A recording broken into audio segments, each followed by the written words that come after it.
Kuala Lumpur. That's yet to come, but right now also here Ukrainian officials have not commented on it. Only right now, the only real source right now is coming from Russia, and that's a civil aviation expert who said that it didn't enter Russian airspace when it should have. Scott, we've got some more detail on this. The Interfax news agency now saying the plane was shot down with a ground-to-air missile. How they're confirming that, of course, we don't know. But just tell us more at the moment about the tense standoff that there is, and paint the picture of what's going on around where you are. Sure, yeah. Over the last couple of days, we've had a couple of aircraft shot down, Ukrainian military aircraft that Ukraine has blamed Russia for, because the separatist fighters who have been battling with Ukrainian forces here in eastern Ukraine don't have the sophisticated weapons that could do something like this. And we're talking about these fighter jets that have been brought down over the last several days here in Ukraine. And again, as I mentioned, one as high as 6,500 meters in altitude, which is pretty high. So they've been pointing to that. There's discussions today, accusations today from Ukraine at the United Nations, from Kiev to Moscow, saying that they believe Russia has been behind these attacks, these missile attacks on these airplanes.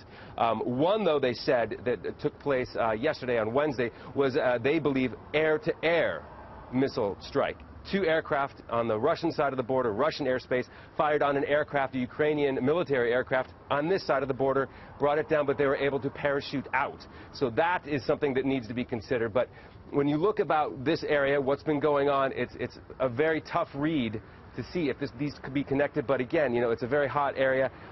For them to be able to make those connections that this was in fact shot down, what the Interfax is saying, that is something that, you know, we really need to kind of look through. And we're also hearing that confirmed by civilians in the area that there is an aircraft that is down, confirmed to us, to Al Jazeera. So obviously this is going to be investigated. What kind of official announcement we're going to get either from Malaysia or from here in Ukraine, obviously those are going to be coming out over the coming minutes, the coming hours. But this is a situation, particularly with Malaysian Airlines, this is something where they unfortunately have quite a recent experience with going into crisis mode, figuring out exactly where the last contact was with this aircraft. Seeing if they can get any details of what that kind of contact was. It's about 80 kilometers away from where we are here in Donetsk. So again, these facts point to the idea that it might have been, in fact, as it's being said out of Russia, in fact shot down. Who shot it down? Did they know that this was a civilian aircraft? Now, it's been very interesting over the last 10 days that we've been here with this increase of attacks between separatist fighters and Ukrainian army officials. We go out, we've been hearing these stories about airstrikes, we've been hearing these stories about these fighter jets being shot down. So our eyes, as we're doing our reporting, our eyes are on the sky. And it's very easy to tell, if you have a little bit of experience, what altitude and what kind of aircraft some of these might be. And one person in our team actually has an application on his smartphone where you can tell exactly what aircraft are flying overhead.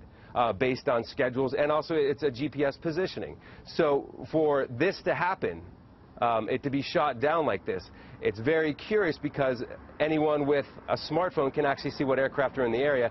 If someone who's behind the controls of a sophisticated missile system not being able to realize that there's commercial aircraft in the area.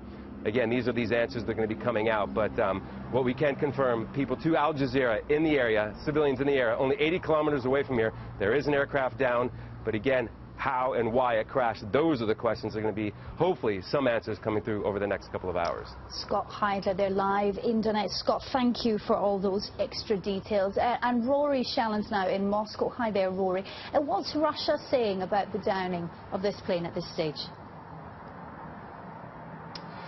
Well, I mean, this is still a very murky situation with lots of details yet to be nailed down.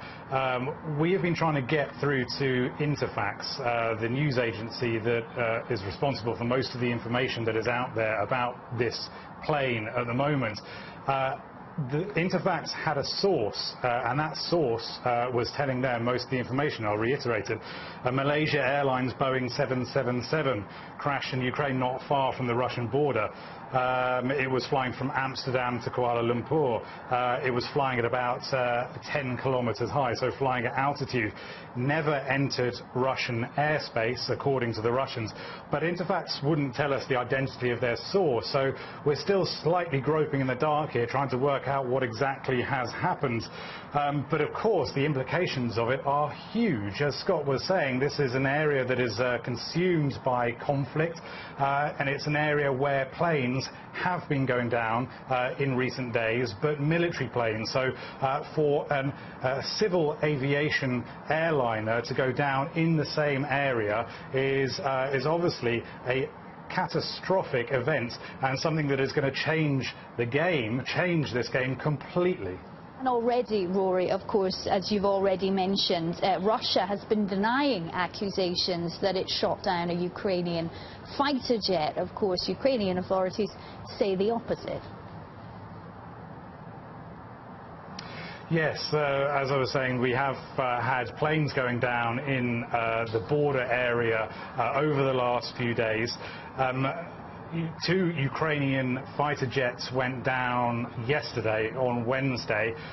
Ukraine initially said that only one had gone down and pointed the finger at the rebels, the pro-separatist fighters in the area, saying that they were using sophisticated missile systems brought across the border from Russia, and that was what had brought down one of the planes.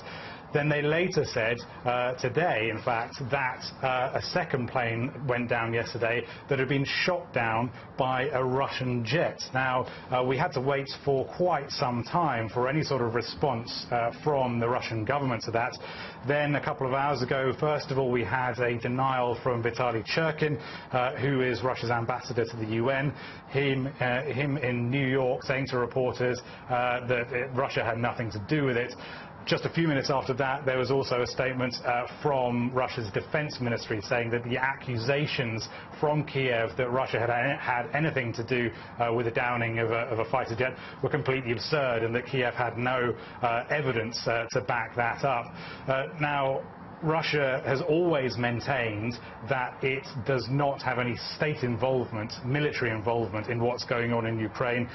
It does acknowledge that there may well be Russian fighters there, but it says, and has always said, that those Russian fighters are entirely there under their own initiative. They're not being commanded by Moscow.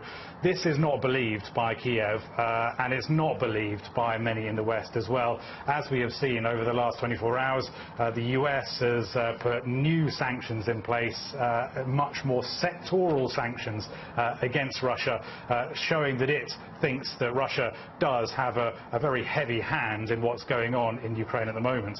Rory Shallon's there live from Moscow. We will continue to bring you the very latest details we have on the downing of that plane in Ukraine. It's a developing situation at the moment, but as I say, we'll bring you all the information we can as we get it. Now, campaigners